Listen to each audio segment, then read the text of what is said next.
Today on the Locked On Blues podcast, we are so close to the start of the regular season for the St. Louis Blues, but we are past the start of the regular season for the rest of the NHL. So first, I'm going to be reacting to the Blues practice lines, as it looks like that's going to be an indicator for their forward and defensive lines, at least starting the regular season.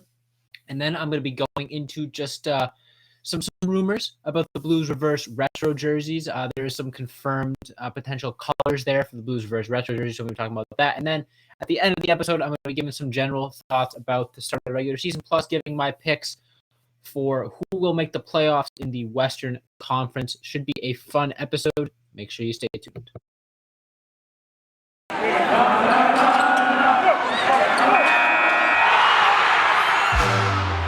Locked On Blues, your daily podcast on the St. Louis Blues.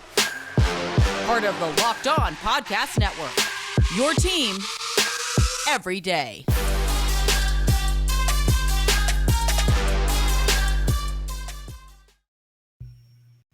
Ladies and gentlemen, welcome back to the Locked On Blues podcast of the Locked On Podcast Network and your number one source for daily Blues content. I'm your host, as always, Josh Hyman. If this is your first time tuning into the show, welcome.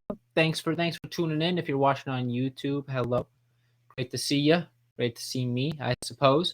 If you're watching on YouTube, make sure you subscribe. Getting really close to 500 subscribers. Just a couple away. Hopefully there by the start of the regular season for the Blues. But we're getting close. But if this isn't your first time, thanks for making Locked On Blues your first listen. Free and available on all podcast platforms. All right, so today at the time of recording, it is Thursday, October 13th. The regular season officially fully kicked off 2 days ago on the 11th. However, the Blues get the short end of the stick and they do not play until Saturday. So that's why, if you're wondering why there hasn't been as many episodes this week, I'm planning on doing one this weekend, just reaction to the Blues' first game. Hopefully getting that out Sunday or late Saturday night, depending on how that works out. Maybe Monday. I don't know. But yeah, I am getting real antsy, real excited to watch the Blues play hockey this season. And I've been watching these other teams, and it's been great. It's been fun. The Oilers looked really good. McDavid scored a couple goals. The Bruins look like they're still doing well with Krejci back and all that. There's a lot of fun storylines. Matty Beniers getting a couple points for the Seattle Kraken. A lot of stuff we're going to be talking about as the season goes on.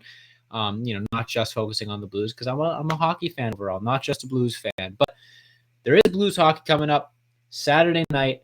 I'm really excited about that, obviously. And the Blues have some practice lines that came out, and it looks like these might be the lines for at least opening night.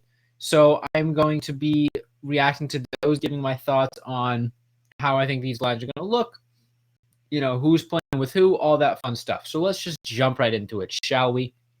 First things first are the forward lines. Now, the forward lines, I think, for the Blues are going to be pretty sporadic throughout the year.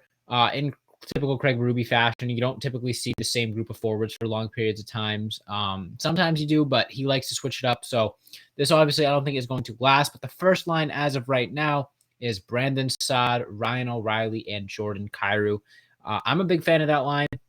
I think I've talked about, I know I've talked about all three players at length throughout the offseason and all that. So I'm going to try not to repeat myself too much, but more so just talk about what I think these three can kind of bring on a line together. Now, anytime you're on a line centered by Ryan O'Reilly, it's going to be a really good line. He is spectacular defensively, spectacular in the faceoff dot. So you're going to have a lot of possession there. He's going to win faceoffs. He's going to make it impossible for the other team to get a ton of offensive pressure. So anytime you're on a line with Ryan O'Reilly, you assume that you're going to have the puck a lot.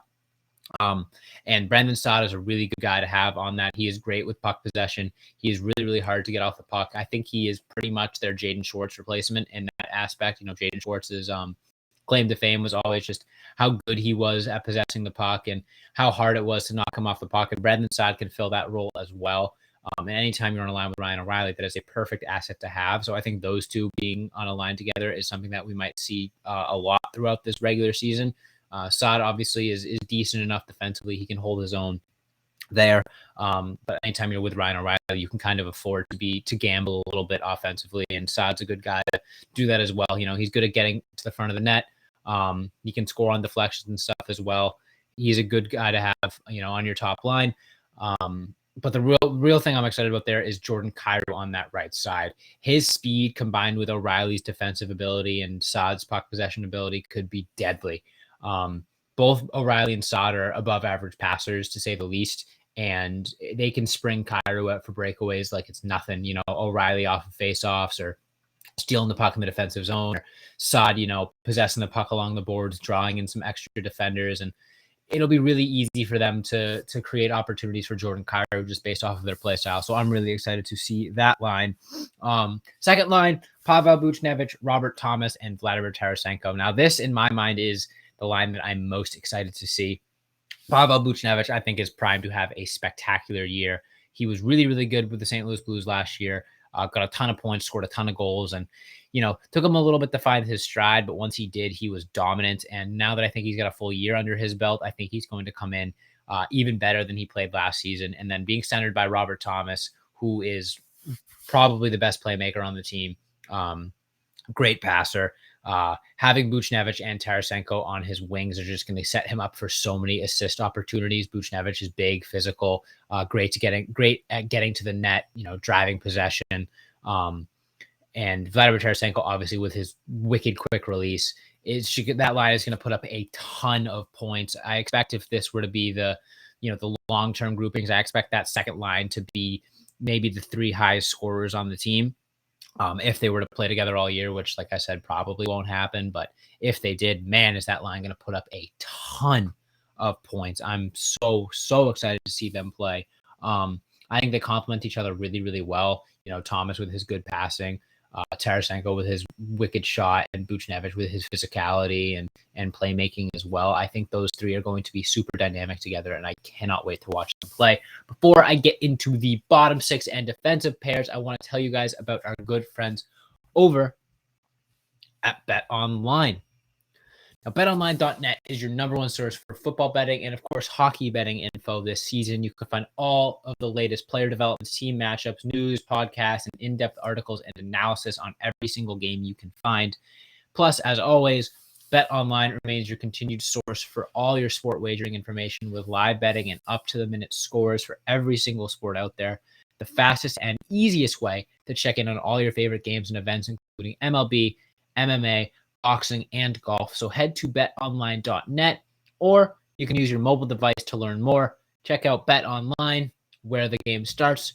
Be right back with the second half of today's episode.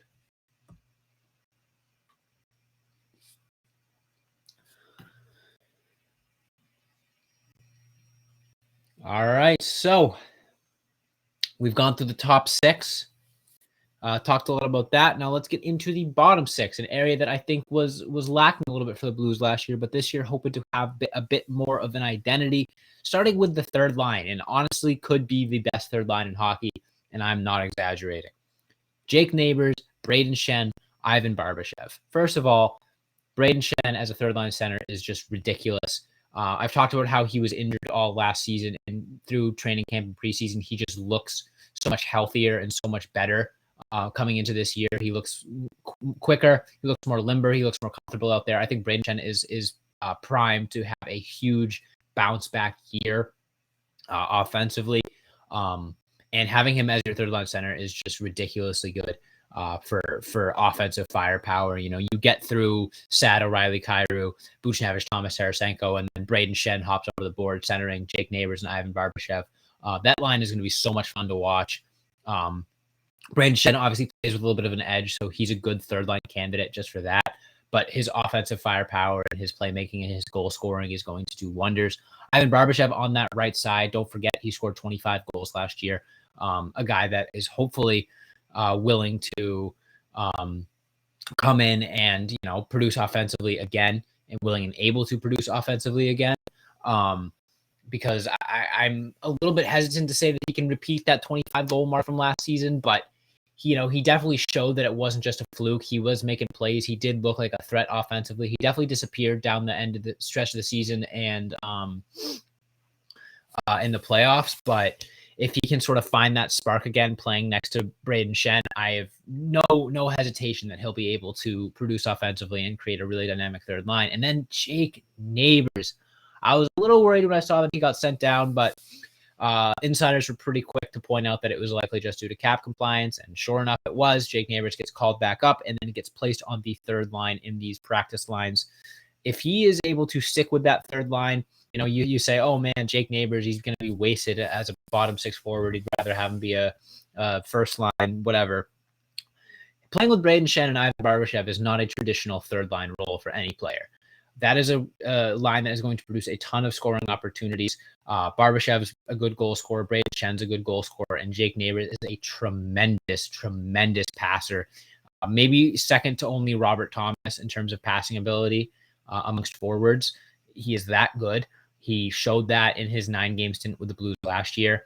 And if he is able to get consistent third line time with this group, not only will he be playing with good line mates, but he'll also be matching up against, third pairing defensemen and, not team's primary defensive forward lines, because like I said, you have to go up against Sato, Riley, Kyrou, Buchnevich, Thomas Tarasenko before you even get to that third line. So Jake Neighbors is really set up to have a really strong season on that third line if he sticks there, just because he is with such talented offensive players, but also being on the third line, he's not going to be facing the best defensive players night in, night out. He's going to have a lot of opportunity to prove himself, a lot of opportunity to make plays, but also, he is on that third line, so he won't be overwhelmed. He won't be, playing 20 minutes a night against, first pairing defensemen, which, as much as that's a bummer, as much as I'd love to see Jake Neighbors out there, every other shift, is realistic. It makes sense. And I think that line can be really, really strong for the St. Louis Blues. And then moving on to the fourth line, a line that I'm also kind of excited about just because it's the grit line this year. Wasn't really traditionally a Blues fourth line last year. You think of the Blues fourth line, you think of heavy hitting, checking, just making life difficult for opposing defenses, opposing offenses as well. And Nathan Walker, Noel Acciari, and Josh Levo, you might want to substitute in Logan Brown at a point, or Toropchenko, but no matter who you sub in there, that line is, I think it finally has an identity, something that it was lacking in this previous season. Nathan Walker, I've talked about a ton. He's a pest. He's going to do it all for you out there. He's going to play with incredibly high motor, 110% every time he's on the ice. He's little, but he can make plays and he can be physical, and he can score goals at times as well. He had a hat trick last year. So, and then Noel Acciari centering that line. He's not the tallest guy out there, but he's solid. He's physical. He's great defensively as well. And then Josh Levo, similar, not the tallest guy, but thick, physical, hard to knock off the puck, just like the rest of the guys on that line. That fourth line is going to be a nuisance. When you get through that first three lines of just offensive firepower aplenty, then you got to go out and face this defensive-minded fourth line. I think the Blues forward core is really, really exciting this year, and honestly really underrated as well. Moving on to the defensemen, I'm going to have a little bit less to say here because defensemen, you kind of can just say the same thing about a lot of them, but I'll get into it anyways. Nick Leddy and Colton Parayko as the first pairing. Now, this is a pairing that I'm very intrigued about. If Nick Leddy can stick on that first pairing, if he earns that spot, and the Blues are going to be in a really good spot this year, because Nick Leddy, in my mind, isn't a first pairing defenseman. And I think Colton Parayko kind of needs a true first pairing defenseman opposite him in order to reach his true potential. We've seen that in the past when he has a guy like Jay Bouwmeester on his line, on his pairing. He looks like one of the best defensemen in the league. But when he has a guy like Nico Mikkola on his other pairing, no offense to Nico Mikkola, he's a great defender, but he's not a top 2, top 4 defender. He can struggle a little bit more. So if Nick Leddy can show that he deserves a spot in the top 2 or even top 4, I think that'll do wonders for Colton Parayko. If Nick Leddy is able to continue to do what he did last year, moving the puck, being that offensive defenseman, being steady Leddy, as I like to call him, then Colton Parayko can focus on, improving his game defensively and won't be asked to sort of do it all like he has been in the past, and able to really zero in on being that big hulking defensive defenseman that we know he can be. Moving on to probably the best defensive pairing on the St. Louis Blues, Torrey Krug and Justin Falk. That pairing was incredible last year. They were so good. They complemented each other so well. Falk being that two-way guy that's, solid defensively but can produce offensively when needed. And then Torrey Krug, who pretty much plays like a fourth forward out there at times. The biggest problem for that pairing was health. Torrey Krug couldn't stay healthy there towards the end of the season, but Justin Falk is I think the best defenseman on the team right now, all things considered, and having Torrey Krug on his other pairing is just going to create an incredibly fun pairing to watch. I'm really excited about that. And then moving on, Nico Mikkola and Robert Bortuzzo. That's all you can really ask for out of a third pairing defensive group. Bortuzzo, he's steady, he's physical, he's big, he's a pest. He knows the scheme really, really well. He's one of the longest tenured defensemen on the team, if not the longest tenured defenseman on the team, I think. So he knows the system. Craig Berube trusts him. Not much to say about him that hasn't already been said. And then Nico Mikkola, a perfect guy for the third pairing. He was in over his head at times up there on the first pairing last year, but he held his own, which is promising. He's maybe the youngest. No, he's definitely the youngest defenseman in that top six for the St. Louis Blues. So just based on that, has the most potential to grow. And if he does grow, then the Blues defense goes from slightly above average to very, very solid. Moving on, before we get into the third segment, quick little report. The Blues reverse retro color scheme has reportedly been leaked. So there was a picture of a Winter Classic style hat with the old style Blues logo on it, and the main color. Now, if you listen to Locked On Blues throughout the offseason, there was one episode where I took fan questions, and somebody asked me what I thought the Blues reverse retro would be this year. And I had a really bold take. I said, I want them to go out and put on a yellow jersey. It's the one color in their scheme that we hadn't seen as a primary color yet. We've seen blue, obviously. We've seen that powder blue. We've seen red. We've seen white. We've never seen yellow. And a lot of people are like, that looks crazy. That would be ugly. It might be ugly, but based on reports, it seems like the Blues might actually go with a solid, not solid yellow, but a yellow jersey as the primary color. So, come on, I called it. But I'm excited about that. If you've seen the hat, it's it's Blues yellow, with the powder blue stripes and the old style logo. And there are a couple of jersey mock-ups that I think look pretty cool with that solid yellow. It's definitely bold. It definitely could look like the Nashville Predators jerseys, which I'm not a fan of at all.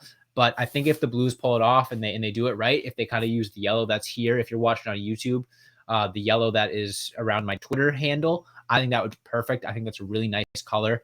But also, if they were to go sort of the Winter Classic angle with the powder blue and the more kind of bright yellow, I think that could work really well as well. I'm just super excited to see them. I haven't gotten a Blues jersey in a long time.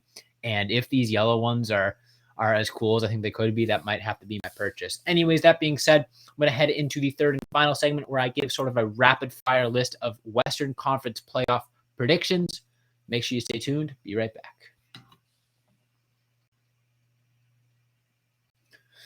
All right, let's jump into it. Western Conference playoff predictions. 8 teams can make it. There are more than 8 teams in the Western Conference, obviously. So who's going to make it? Who's not going to make it? Let's start off with what we know and love, the Central Division. Now, the Central Division, I think the top 3 is pretty set in stone. I think the Avalanche are going to finish at number 1, and then it's between the Wild and the Blues. I think the Blues finish in at number 2. The Wild finished in at number 2 last year. But I think the Blues underperformed last year as much as they kind of they could have been better. I think they dropped a lot of games they could have won. If the Blues come in and they play solid from the start of the regular season, they play consistent. And Jordan Binnington has a solid year. I could definitely see the Blues getting around 110 points in the regular season, which is around where the Wild and Blues finished last year. And because of that, I think the Blues finish in second place and the Wild finish in third. So there is my top 3 for the Central Division. And then looking at the Pacific Division, that's a little bit tricky. And that really, what it comes down to is, what do you think about the Calgary Flames? Are the Calgary Flames going to bounce back because they added Nazem Kadri and Jonathan Huberdeau and Mackenzie Weegar, or are they going to falter because they lost their 2 leading scorers in Johnny Gaudreau and Matthew Tkachuk? Personally, I'm going to take the Flames make the playoffs. I think the Flames make the playoffs. I think they finish in second in the Pacific Division behind the Edmonton Oilers. Now, the Edmonton Oilers are the perfect regular season team. They have 2 top 5 players in the NHL, 1 top 1 player in the NHL, obviously, in Connor McDavid. Still got to figure out some stuff. Goaltending, defense, all that is a question mark. But when you have Connor McDavid, when you have Leon Draisaitl, you're going to score a ton of goals. You're going to win a ton of games. And the Pacific Division is pretty weak this year. So the Oilers are going to be playing a lot of bad teams. And Connor McDavid just dunks on bad teams. I expect them to win a lot of games. I expect them to potentially have people calling them a Stanley Cup contender with how good of a regular season they have. But again, it really just comes down to goaltending and defense for them as usual. And then I have the Flames in at second. I think they almost arguably improved, adding Kadri and Huberdeau and Uyghur amongst a couple other pieces. I think that they were a really good team last year. And they have a good coaching staff. They have a really good defense, and they still have a really, really good forward core as well as a good goaltender as well. I think they're a very complete team, and even though they had a massive shakeup this offseason, I think they earned a playoff spot. And then in that third spot, I got a bit of a hot take. Maybe not. I think the LA Kings finally returned to the playoffs. They got a good mixture of veteran leadership and young guys, as well as a good goaltender as well.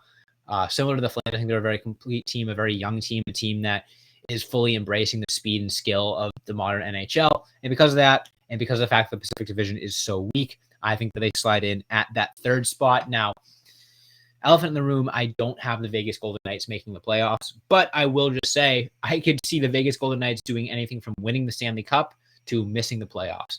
The Vegas Golden Knights have a really good roster, a ton of talent, but their goaltending tandem has like a combined year and a half of NHL talent. They have Logan Thompson and Aiden Hill, neither of which are proven. So if those two goaltenders can show that, yeah, they're NHL caliber tandem, then the Vegas Golden Knights could go on and win the Pacific Division. But if they do what they've done in the past and underperform, the Vegas Golden Knights could miss the playoffs. They're going to be an enigma this year. I'm excited to watch them, but who knows? The Seattle Kraken are another team that I think if the chips fall in the right direction, maybe they could be a wild card team, but probably not. My two wildcard teams are the Predators and the Stars. I think the Central Division is pretty top-heavy with those 5 teams, and then you have, Arizona, Winnipeg, and Chicago sort of rounding out the bottom, just being pretty bad. I mean, Arizona and Chicago are arguably the 2 worst teams in the NHL, and then Winnipeg is sort of just a mediocre team. But I think Nashville and Dallas are both going to be competing for that third spot. I honestly think that the spots 2 through 5 in the Central Division are going to be up for grabs. I think Colorado's got number 1 basically locked up between St. Louis, Minnesota, Dallas, and Nashville. I think that's going to be pretty close because of that. I think that they're pretty much a lock for those 2 wildcard spots, unless a couple teams in the Pacific Division massively overperform, which could happen, but who knows?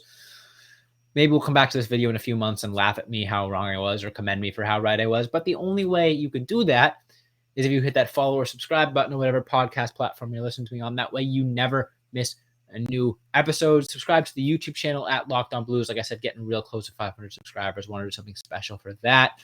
Make sure you follow Locked On Blues on Twitter, Instagram, Facebook, and TikTok at Locked On Blues. You can follow me on Twitter at Josh Hyman NHL. That is all the time I have for you guys today. Thank you all so much for listening. And as always, let's go Blues.